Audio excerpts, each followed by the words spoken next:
You get scouted for a prestigious ninja school because of your medo powers. When your heart starts beating, like from nervousness or being flustered and embarrassed, you emit a pink fog that makes the men around you act as if they are in love with you. So your task is, try not to blush, because then these hot men will try to make you blush even more. And for that purpose you need to train with your chosen ally. Training means he tries to make you blush with sweet words, but you have to stay strong and not go medo on him. So the situation gets even steamier. I mean, who would want that? Trying not to blush in your personal harem, while hot men swarm you and whisper sweet words into your ears. To make it clear, the sole purpose of this game is to make you blush, is fan service, is listening to extremely sweet and steamy words of your favorite voice actors. There's a little plot, but it's tiny and not the reason to play the game. You can flirt, train, with the characters in any order you like, when after a very short common route you choose your training partner. I started with Sasuke, who also voiced Atawa in Tearblade, Otoya in Uta no Prince-sama, Silvio in Mujutsukai to Oji-sama, and his motto is, whenever he says Betsuni, it's the truth. So he is a typical tsundere who neither understands nor admits his own feelings, and might blush even more than you in this confusion. He definitely did blush more than me, because his childish voice and behavior didn't make me flustered. Kurodo, voiced by Rui in Admirari no Tenbin, is a genius student who always sleeps in class but still magically knows everything. And sadly, he doesn't even try to make the MC blush in the beginning, as he generally acts cold towards her and doesn't show emotions. Your good old kudere, who then falls quickly in love but can't quite identify this nagging feeling of jealousy. Though I generally like a jealous man and adore the gorgeous voice actor, somehow Kurodo didn't make my heart skip a beat, because I couldn't understand his feelings well. Who caught me off guard, on the other hand, was Garaya, and he's such a sweet weirdo. He calls himself the king of darkness and loneliness and speaks in made-up kanji you can only understand when you listen to his pronunciation, as the writers didn't bother to give us furigana for his creations. So either just ignore his babbling, as most of the time some character is nice enough to translate his gibberish into normal language, or really listen well to his pronunciation. But anyway, this little guy made me laugh and kick my feet the most.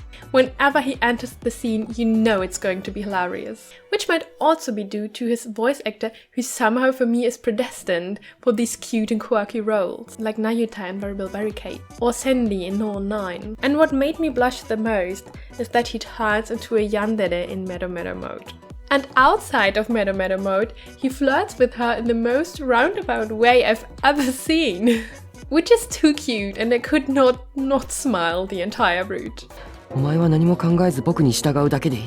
Kamakyo is the strict and buttoned-up student president who excels at logical tasks and is known for being very talented, though he thinks he's just an average student. I was honestly a bit afraid of him being strict, but then this route got me more than it should have. He made me blush so hard with his deep voice, that also voiced Ignis in Café Enchanté, or Chihiro in Licoliti Eyes, and his sweet and kind and delicate personality. He had so many beautiful CGs and emotional moments. And hearing him stammer throughout the route, when he's too flustered and already in love with the MC, is just the highest joy. He, I thought, must be the peak of this otome game for me. I thought before I played Daisuke. Daisuke is the flirty doctor who always welcomes girls in his infirmary. He despises the Medo power and immediately wants the MC to forget about his Medo actions. And whenever she thinks they are getting closer, he tries to scare her away again. And oh girl, this scaring the MC away to prove that he's a bad guy provokes some of the hottest scenes I've read. Oh my god. His scenes are so immensely suggestive. And that's not only because of all the kabe, yuka and ki-dons he bestows upon you, but also because of all the ambiguous things he says that in another game could be so explicit. Combined with that hot voice that also voiced Yukito in Lover Pretend, and I also loved him in that role, Yuma in Diabolic Lovers, or Allen in Hamafura. Without a second thought, he wins my most sexy award by far, because his impetuous sex appeal got the better out of me. your teacher Sanada is locked until you complete one other character, but then gives you important private lessons, of course only for important training, and not at all to protect you from the other flirty boys. The secret he holds is obvious from the first minute of the game, and I was surprised they really discussed the forbidden relationship between teacher and student, which somehow didn't feel quite fitting in this otherwise so lighthearted and fan-servicey game. As I'm sadly not a huge fan of the voice actor, who also voiced Ichiya in Variable Barricade, but also Madoka in Clock Zero, still Sensei couldn't make me feel flustered. I just wish he was more passionate and less reserved. The Vita and Switch version have an extended version of the original PSP game, adding 4 more LIs, as if those hot 6 weren't already enough. And they even get their own little story with their own little secret with a locked character. You now, for some reason, can date Kuroro's little brother, you also encountered in the first version. And I just don't get why would you be interested in the little brother if you can have the big brother. He is a sweet little brother trying to grow up and distance himself from his older brother. His bright voice also voices Gretel and Taisho Alice, but for me his character was just too childish.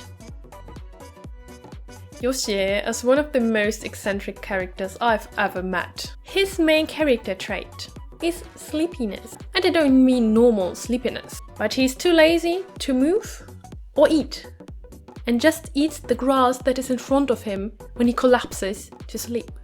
So the MC has to pamper and take care of him. Yeah, no heart pounding for me, no.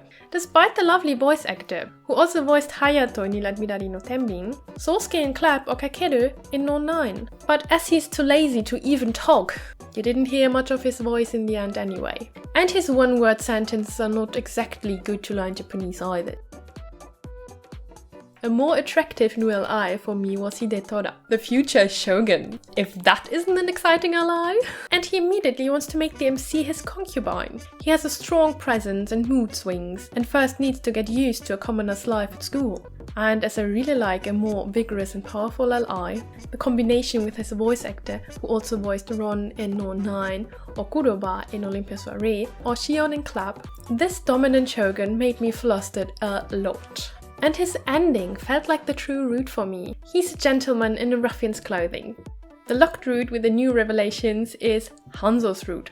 Yes, another Hattori Hanzo otome game. He can't stand the MC from the beginning and only worries about his duties as the guard of the shogun's son. But sometimes it seems as if he wasn't sad if something happened to the MC. Many people might be happy to hear Dante's voice actor from Pure Fiore or Shadaku from Tengoku Struggle. But I'm personally not a huge fan of this voice actor because of his role as Dante, and even less in another kudere for that exact reason, which revives my Dante trauma. I can't, no. Though he had an arguably interesting backstory, I couldn't relate to his love development at all.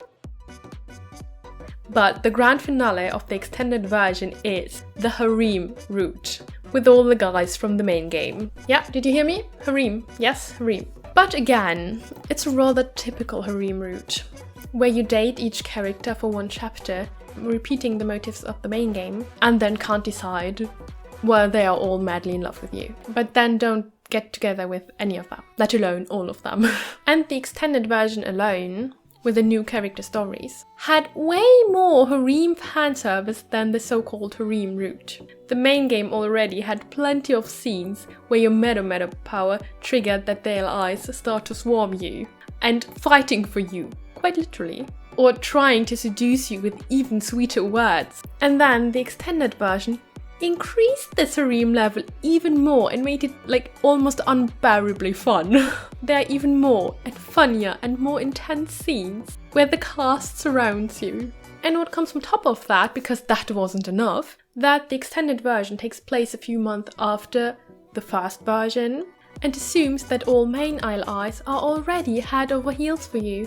What means that the harem scenes are an even more fierce fight for your attention. Then, of course, add some more shenanigans to have a reason to make them undress, wear hot costumes with revealing clothing, and the extended version becomes the perfect fan service package.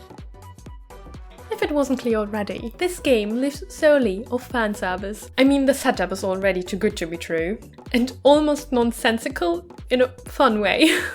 There is a small overarching plot, causing some common scenes in the character roots, but it's predictable and not very present.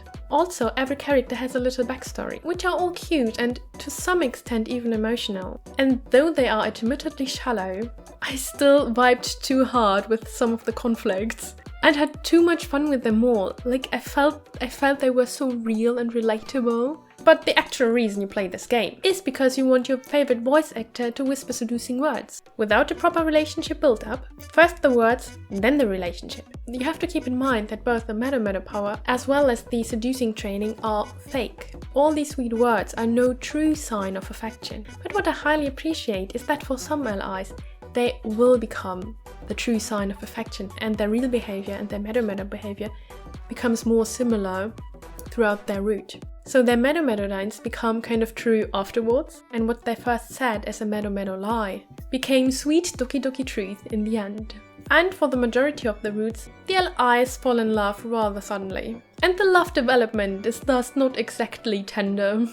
But that might also be due to the fact that this game is almost like a self-insert heroine game. I mean, yes, she has lines, thoughts, a face and character, but Kaede's character is quite soft and gentle and forgiving, and her thoughts aren't extremely present. So I think it's easy to insert yourself into the heroine if you like to, and project your own thoughts and impressions onto her. So you can really play the try not to blush game yourself.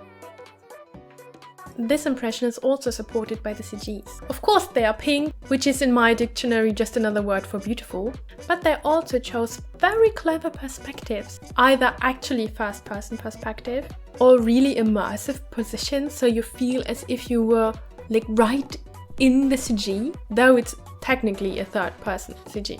What surprised me a bit though about the CGs, that they could seem quite different in style. Some you could even call generic, with the blurry background and the characters just looking at each other weirdly. But still, most of the CGs made me feel things. Combine that with gorgeous voice actors and you got yourself a beautiful blushing fest.